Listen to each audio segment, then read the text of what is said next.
नमस्कार, आपके साथ मैं हूं रोहित कुमार। इस वक्त की बड़ी खबर आ रही है पश्चिम बंगाल के भवानीपुर विधानसभा सीट से, जहां पर उपचुनाव के जो नतीजे हैं वो सामने आ गए हैं और ममता बनर्जी ने वहां पर रिकॉर्ड जीत हासिल की है।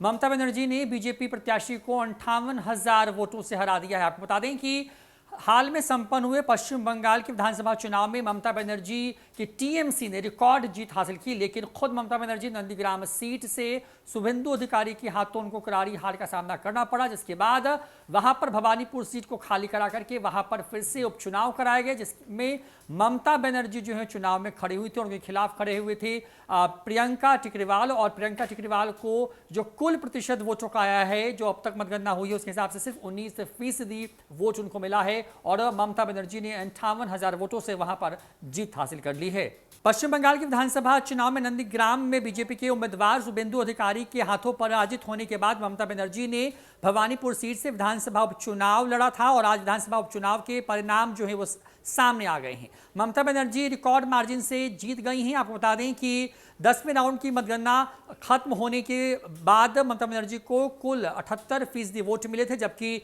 बीजेपी उम्मीदवार प्रियंका टिकरीवाल को 19% और सीपीएम उम्मीदवार श्रीजीव विश्वास को केवल 2% वोट ही मिले। आपको बता दें कि ममता बनर्जी पिछले 2 चुनाव वह अपने घर की सीट भवानीपुर से जीतती रही हैं, लेकिन विधानसभा चुनाव में ममता बनर्जी नंदीग्राम से चुनाव लड़ रही थी और वह शुभेंदु अधिकारी के हाथों पराजित हुई थी। लेकिन विधानसभा चुनाव में बीजेपी को करारी हार का सामना करना पड़ा था।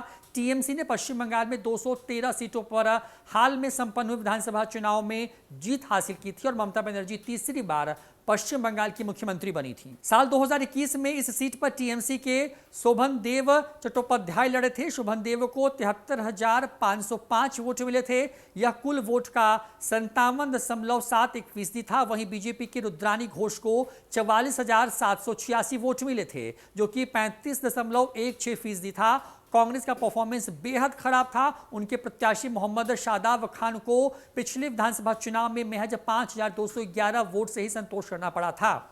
हालांकि शोभनदेव ने ममता बनर्जी के लिए इस सीट से इस्तीफा दे दिया था और उनके इस्तीफे के कारण ही भवानीपुर में उपचुनाव संभव हो पाया। साल 2011 के विधानसभा चुनाव में ममता बनर्जी ने लेफ्ट का 34 साल पुराना किला ध्वस्त कर दिया था। कांग्रेस के साथ अलायंस में टीएमसी ने 226 सीटों पर जीत हासिल की थी, जिसमें कांग्रेस के खाते में कुल 42 और टीएमसी के पास 184 सीटें आई थीं।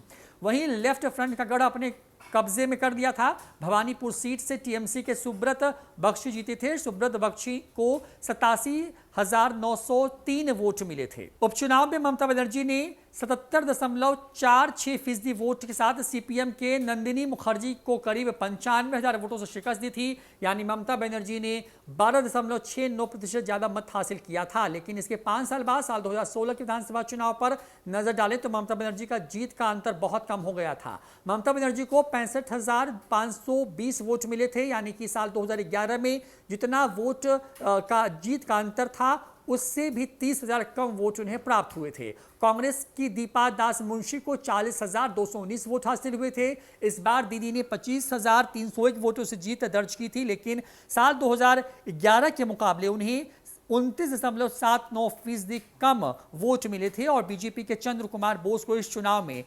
26,291 वोट मिले थे।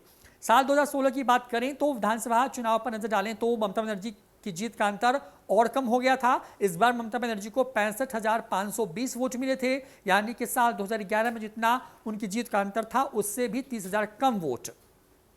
कांग्रेस की दीपा दास मुंशी को यहां पर 40,219 वोट हासिल हुए थे और इस बार दीदी ने 25,301 वोटों से जीत दर्ज की थी। साल 2011 और साल 2016 में लगातार ममता बनर्जी की जीत का जो मार्जिन है वो कम होता रहा और इस बार जो विधानसभा चुनाव पश्चिम बंगाल में संपन्न हुए उसमें टीएमसी यानी कि तृणमूल कांग्रेस बनाम बीजेपी की लड़ाई थी। बीजेपी ने वहां पर एक अच्छा परफॉर्मेंस दिया, लेकिन क्योंकि सत्ता में आने का ख्वाब बीजेपी देख रही थी तो ममता बनर्जी ने उसके एक तरीके से सपनों को चकनाचूर कर दिया।